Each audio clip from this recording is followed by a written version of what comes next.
Today I have taken up part 2 of the chapter The Sound of Music.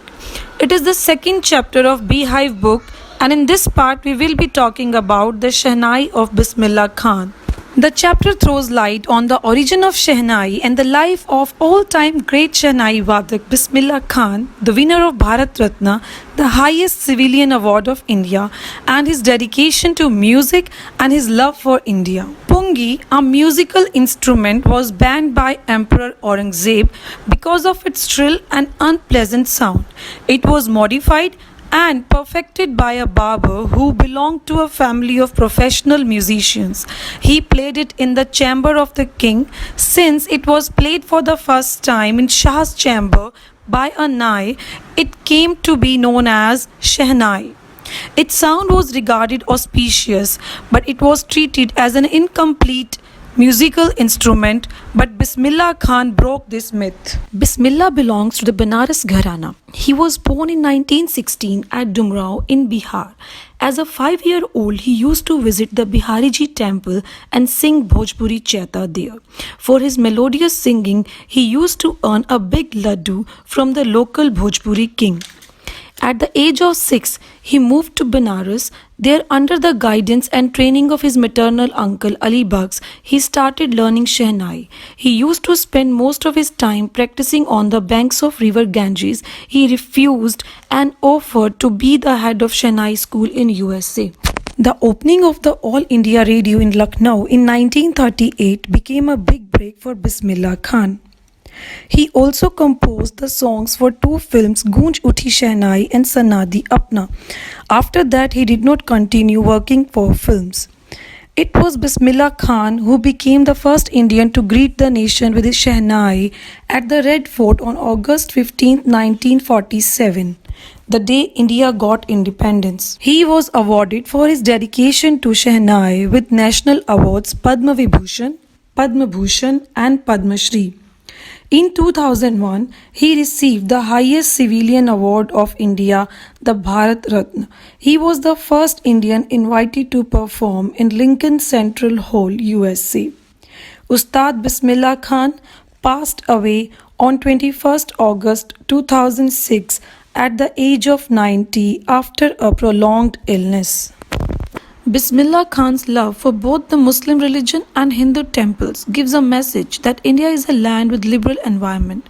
Ustad Bismillah Khan's life is the best example of the rich cultural heritage of India, one that effortlessly expects that a devout Muslim like him can very naturally play the Shehnai every morning at the Kashi Vishwanath temple. Important points to remember.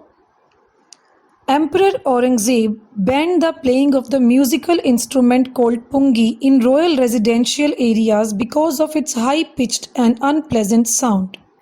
A barber from a family of musicians decided to improve the sound quality of the pungi.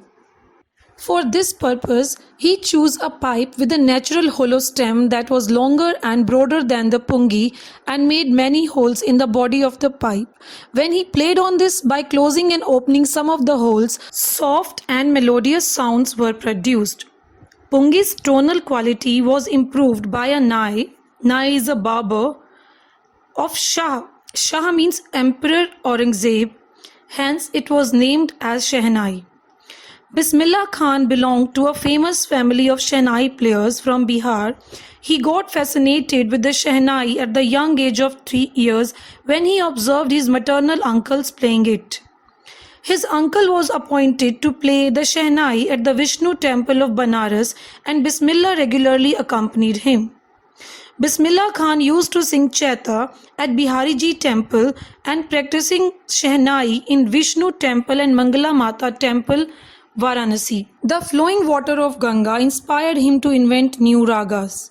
His life is a source of simplicity and communal harmony. He got his big break with the opening of All India Radio in Lucknow in 1938.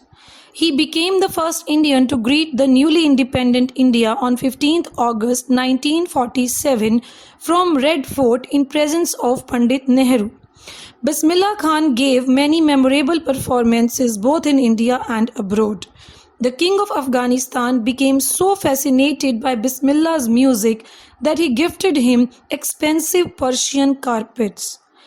He has played at the Lincoln Central Hall in the United States of America, the World Exposition in Montreal, the Cannes Art Festival, and the Osaka Trade Fair. He also gave music into movies Goonj Uthi Shehnai and Sanadi Apanna.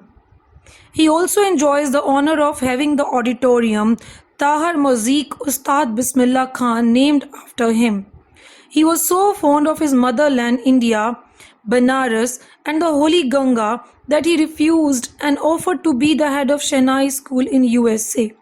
He is proud recipient of the Padma Shri, the Padma Bhushan, and the Padma Vibhushan and the Bharat Ratna. His life exemplifies the rich cultural heritage of India.